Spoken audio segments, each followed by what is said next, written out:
Kali ini kita bereksperimen dalam seni rupa. Nah, yang pertama ini ada seni rupa murni. Seni rupa murni ini terdiri dari seni lukis, seni patung, seni grafis, dan sebagainya. Yang pertama ada aspek konseptual, ini ada 4 poin. Yang pertama penemuan sumber inspiratif, kemudian penetapan interest seni, interest bentuk, dan prinsip estetik. Untuk penemuan sumber inspiratif, kita harus memiliki gagasan yang jelas dalam mengekspresikan pengalaman artistik. Nah, sumbernya ini berasal dari realitas internal dan dari realitas eksternal. Yang berasal dari realitas internal itu sendiri, misalnya harapan, cita-cita, emosi, nalar, dan sebagainya. Sedangkan dari realitas eksternal itu hubungan kita dengan Tuhan dan sebagainya.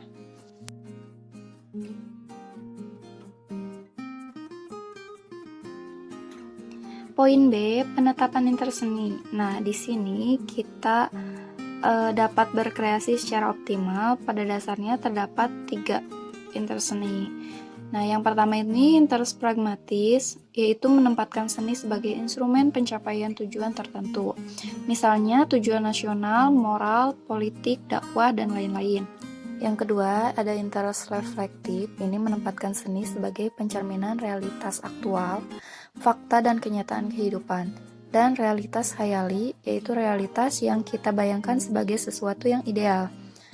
Untuk yang ketiga, ini ada interest estetis, berupaya melepaskan seni dari nilai-nilai pragmatis dan instrumentalis. Jadi, interest estetis mengeksplorasi nilai-nilai estetis secara mandiri, seni untuk seni. Dengan menetapkan interest seni, kita akan lebih memahami tujuan kita dalam menciptakan sebuah karya. Poin C, penetapan interest bentuk. Kita sering memakai dalam membuat sebuah karya itu bentuk-bentuk yang figuratif. Itu poin 1, yakni karya seni rupa yang menggambarkan figur yang kita kenal sebagai objek alami, manusia, hewan, tumbuhan, gunung, dan sebagainya. Yang kedua, bentuk semi figuratif, yakni karya seni rupa yang setengah figuratif. Masih menggambarkan figur atau kenyataan alamiah, tetapi bentuk dan warnanya telah mengalami distorsi atau telah dideformasi oleh perupanya. Yang ketiga, bentuk non-figuratif adalah karya-karya seni rupa yang sama sekali tidak menggambarkan bentuk-bentuk alamiah. Poin D, penetapan prinsip estetik. Di sini ada 3 poin. Yang pertama, pramodern, prinsip estetika yang memandang seni sebagai aktivitas mempresentasi bentuk-bentuk alam atau aktivitas pelestarian kaidah estetik tradisional. Yang kedua, modern, prinsip estetika yang memandang seni sebagai aktivitas kreatif yang mengutamakan aspek penemuan, orisinilitas, dan gaya pribadi atau personalitas. Yang ketiga ada postmodern, prinsip estetika yang memandang seni sebagai aktivitas permainan tanda yang hiperreal dan ironik, sifatnya elektrik, meminjam dan memadu gaya seni lama, dan menyajikannya sebagai pencerminan budaya konsumerisme masa kini. Poin 2 adalah aspek visual, yang terdiri dari struktur visual, memilih unsur-unsur rupa seperti garis, warna, tekstur, bidang, volume ruang, sesuai dengan kebutuhannya. B. Komposisi, proporsi, keseimbangan, irama, dan kesatuan, itu menjadi keseluruhan untuk memperlihatkan karakteristik keunikannya. Yang C, gaya pribadi, ini sifat unik karya yang diciptakan oleh seorang perupa. Yang ketiga ada aspek operasional. Di dalamnya ada tahap persiapan, tahap pelaksanaan, dan ada tahap akhirnya seperti apa. Kemudian ada pengertian seni lukisnya. Secara umum itu pengertiannya sangat luas, jadi saya tarik kesimpulannya. Yang pertama ada ruang lingkup seni lukis. Di sini ada contoh beberapa. Yang kedua ada unsur visualnya. Ada garis, warna, sifat warna, notasi warna. Selanjutnya warna-warna antara. Nah, warna antara ini ada di paling tengah itu merah, kuning, dan biru disebut warna primer. Kemudian warna sekunder berada di luarnya, oranye, ungu, dan hijau. Selanjutnya warna tersier itu yang berada di lingkaran paling luar, itu warna-warna tersier.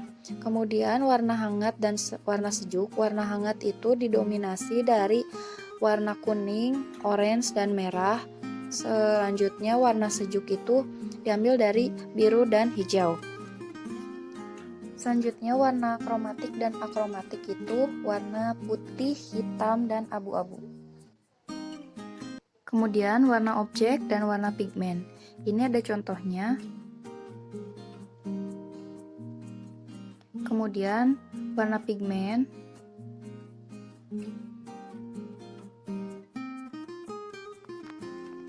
Yang ketiga ada ruang. Ruang yang artinya keleluasaan dari suatu bidang atau permukaan. Yang keempat tekstur, yang pada umumnya para pelukis memanfaatkannya. Nah, di sini ada contoh dua lukisan yang memanfaatkan tekstur. Kemudian ada bentuknya, karya seni rupa yang mempunyai bentuk sebagai berikut. Nah, ini contohnya. Selanjutnya penciptaan desain. Di sini desain digunakan dan dikerjakan untuk memenuhi kebutuhan masyarakat akan benda-benda fungsional yang estetis. Nah, prosesnya kreasi desain mencakup studi pendahuluan, profil pasar dan segmen konsumen, alternatif desain, uji coba, dan standar prosedur produksi. Kemudian ada prinsip desain.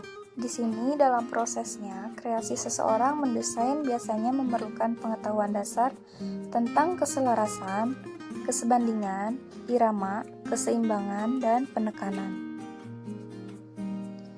Nah, sekali lagi untuk prinsip desain ini ditekankan harus berpacu kepada keselarasan, kesebandingan, irama, keseimbangan, dan penekanan.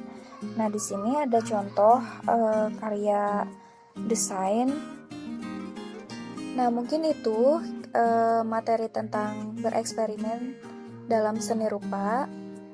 Jangan lupa untuk subscribe, nyalakan lonceng, like, share, dan komen. See you the next video. Thank you.